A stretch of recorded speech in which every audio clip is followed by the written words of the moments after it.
어제 임종석 청와대 비서실장의 세월호 문건 관련 생중계 브리핑에 대해서 이것은 청와대의 정치 공작적 행태라고 규정하겠습니다. 또 헌법과 법률에 따라서 이루어지는 이 국정감사를 시작하자마자 청와대 비서실장이 확인되거나 검증되지 않은 내용을 가지고 생중계 브리핑까지 했습니다. 이것은 청와대가 물타기 의도로 국정감사를 방해하려는 정치 공작의 행태입니다. 아울러 박근혜 전 대통령의 구속 연장 여부에 대한 결정 하루 전에 청와대의 이러한 작태는 전 국민 앞에 사법부에 대고 박 전 대통령의 구속을 연장시키라는 직접적 메시지를 보낸 강한 압박인 것입니다. 이 구속 연장 여부를 심리하는 재판부가 이러한 부당한 압박에 굴하지 않고 오로지 헌법과 법률에 따라서 판단해 주기를 바랍니다.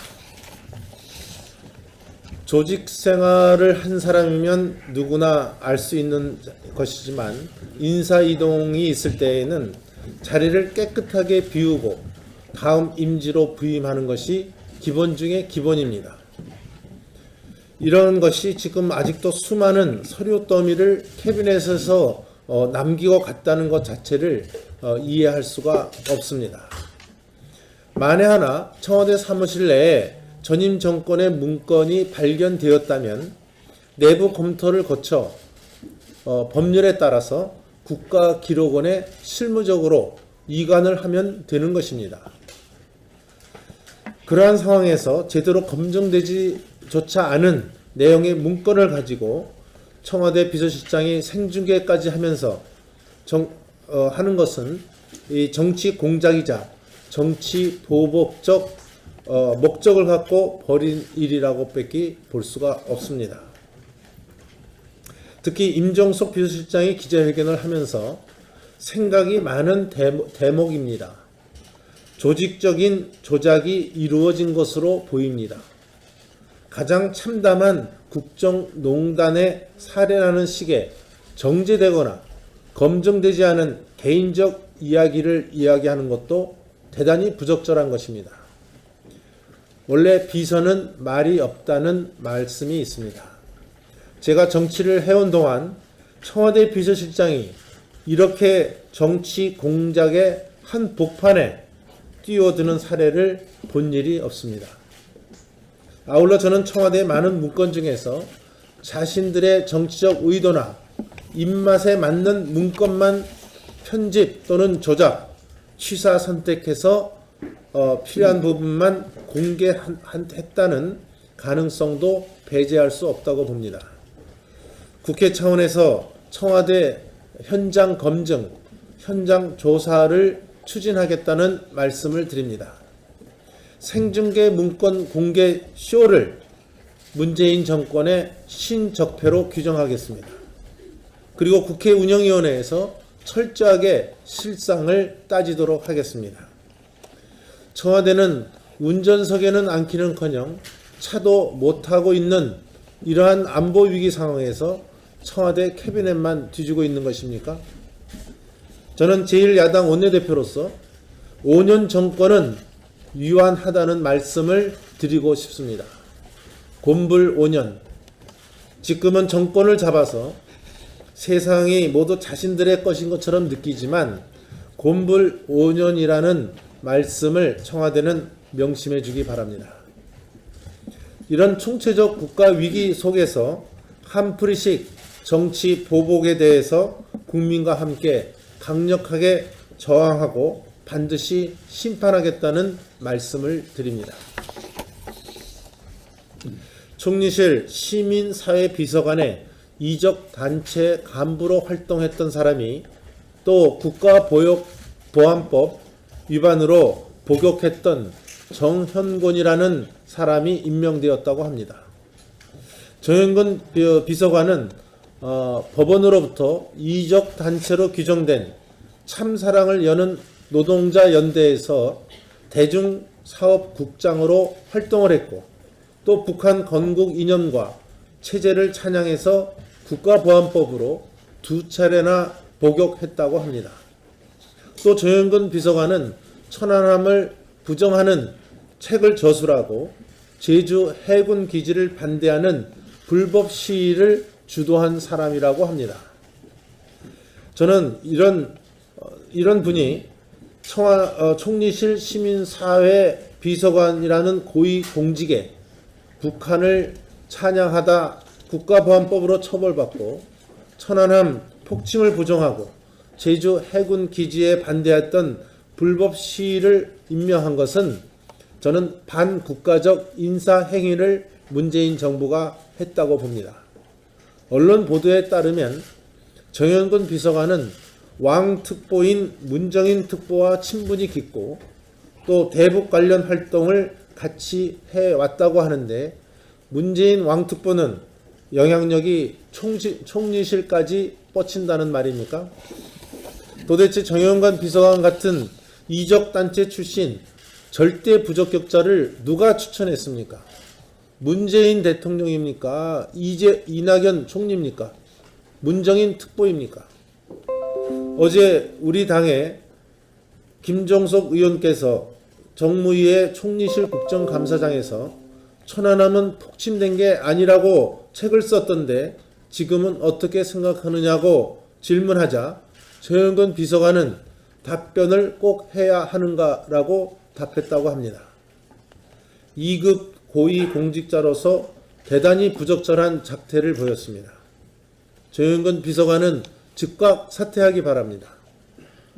또 살충제 계란 파동의 주역인 식약처장, 또 여성단체와 여성의원뿐만 아니라 국민들로부터 지탄을 받고 있는 탁현민 행정관과 함께 저는 문재인 대통령이나 또는 이낙연 총리가 정영근 비서관을 즉각 경질할 것을 공고합니다. 그래야만 문재인 대통령이나 이낙연 총리는 천안함 46 용사와 고 한조 준이 등 호국 영령과 또 이 시각에도 NLL과 서해 그리고 나라를 지키는 군 장병들에게 부끄럽지 않은 행동이란 말씀을 드립니다. 오늘 중으로 박근혜 전 대통령에 대한 구속영장 여부가 결정될 것으로 보입니다. 박근혜 전 대통령의 구속 연장 여부는 오로지 헌법과 형사소송법 그리고 국민의 인권적 측면에서 결정되어야 합니다. 이미 재판부는 영장이 발부된다면 증거인멸이나 또 도주 우려 등 일반적 사안이 구속 사유가 될 것이라고 밝힌 바 있습니다.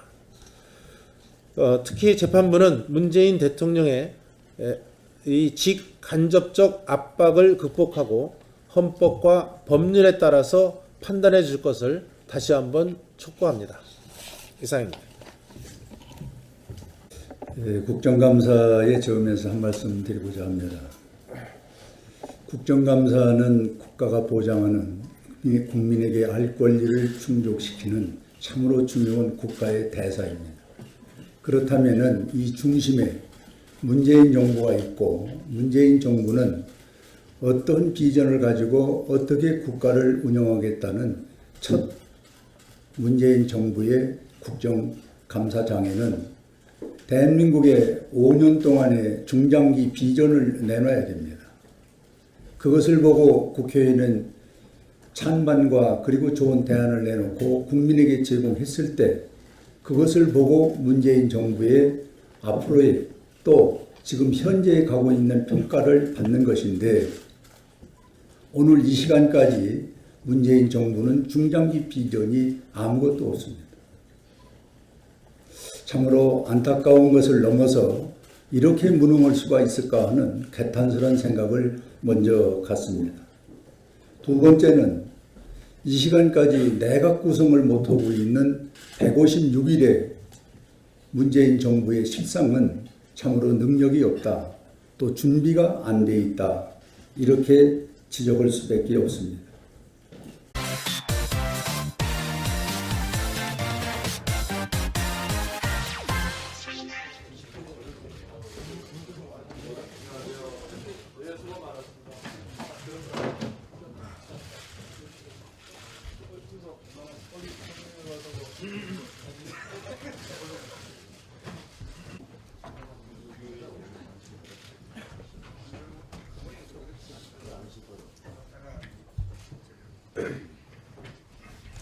어제 임종석 청와대 비서실장의 세월호 문건 관련 생중계 브리핑에 대해서 이것은 청와대의 정치 공작적 행태라고 규정하겠습니다.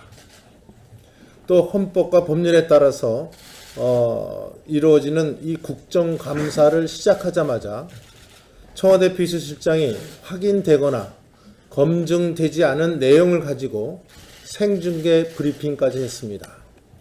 이것은 청와대가 물타기 의도로 국정감사를 방해하려는 정치 공작의 행태입니다. 아울러 박근혜 전 대통령의 구속 연장 여부에 대한 결정 하루 전에 청와대의 이러한 작태는 전 국민 앞에 사법부에 대고 갖고 버린 일이라고 밖에 볼 수가 없습니다. 특히 임종석 비서실장이 기자회견을 하면서 생각이 많은 대목입니다. 조직적인 조작이 이루어진 것으로 보입니다. 가장 참담한 국정농단의 사례라는 식의 정제되거나 검증되지 않은 개인적 이야기를 이야기하는 것도 대단히 부적절한 것입니다. 원래 비서는 말이 없다는 말씀이 있습니다. 제가 정치를 해온 동안 청와대 비서실장이 이렇게 정치 공작의 한 복판에 박 전 대통령의 구속을 연장시키라는 직접적 메시지를 보낸 강한 압박인 것입니다. 이 구속 연장 여부를 심리하는 재판부가 이러한 부당한 압박에 굴하지 않고 오로지 헌법과 법률에 따라서 판단해 주기를 바랍니다.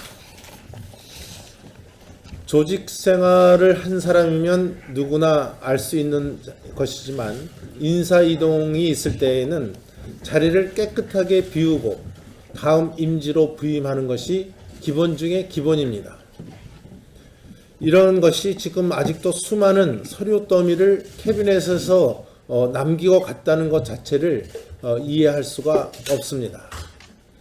만에 하나 청와대 사무실 내에 전임 정권의 문건이 발견되었다면 내부 검토를 거쳐 법률에 따라서 국가기록원에 실무적으로 이관을 하면 되는 것입니다.